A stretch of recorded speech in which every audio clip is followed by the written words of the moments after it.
Now the latest on President Trump's immigration crackdown. All right, tonight we're taking a closer look at how the new administration's policies are impacting sanctuary cities like New York. Fox 5's Stephanie Bertini takes a deep dive into the issue.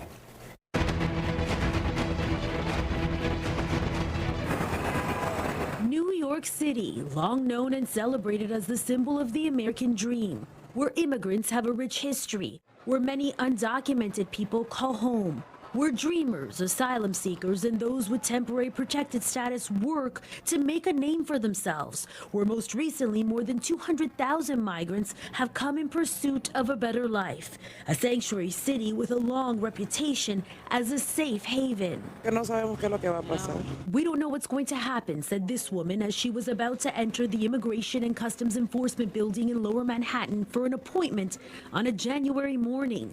Her tone documenting the uncertainty many are dealing with in the face of the new Trump administration and the promise of mass deportations. Mayor Adams had this to say last week. We want to bring down the anxiety. We want our immigrants to know that this is a city of immigrants. This is a country of immigrants. It's imperative that you go to school, use the hospital service, use the police services. Fox 5 News recently obtained an internal NYPD memo from the police commissioner to the force dated January 18, 2025.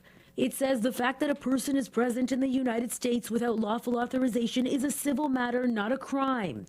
It reminds police that city law prohibits local immigration enforcement, although the memo also states the department investigates criminal activity without regard to a person's immigration status and works with the feds on criminal investigations.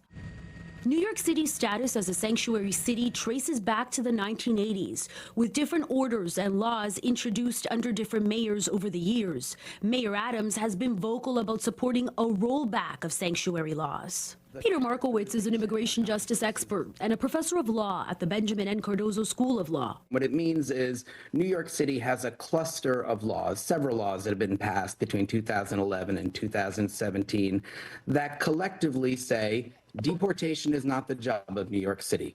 Deportations undermine city families, they undermine city communities, and they undermine public safety. And so what our laws say is that the NYPD cannot be involved in deportation operations, the Department of Corrections cannot be involved in deportation operations, and the city is going to divorce itself from what it sees as misguided federal immigration enforcement efforts. New York City sits on a long list of cities and states with sanctuary status. While New York State, Connecticut, and New Jersey are on the sanctuary list, many states, including Georgia, Florida, and Texas, have anti-sanctuary laws.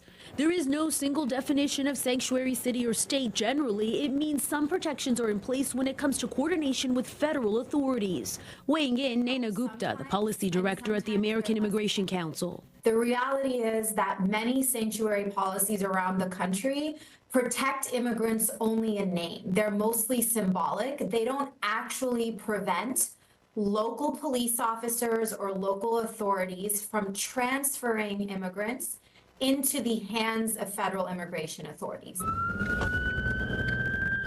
From Boston to Chicago to New York City, we're seeing federal raids in sanctuary cities across the nation.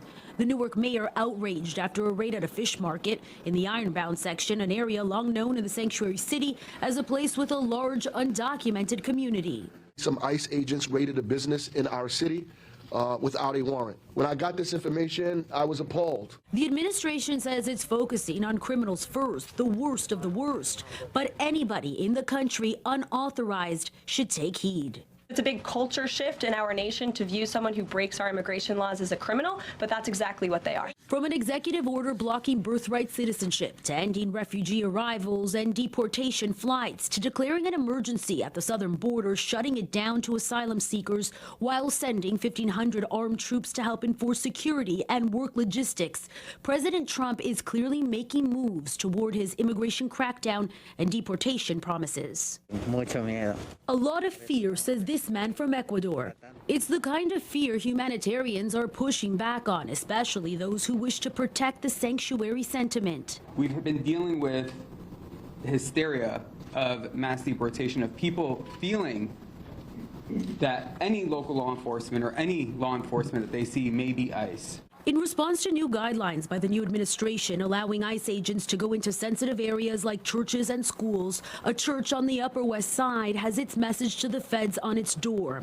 And a group of faith leaders and teachers gathered at the Cathedral Church of St. John the Divine in Manhattan for a news conference, united in their message. We continue our traditions of caring for everybody, of welcoming everybody. So help me God. As President Trump's 4 years in the White House have just begun, the future will reveal the reality of New York City's sanctuary status and the future of all the sanctuary cities and states in the nation.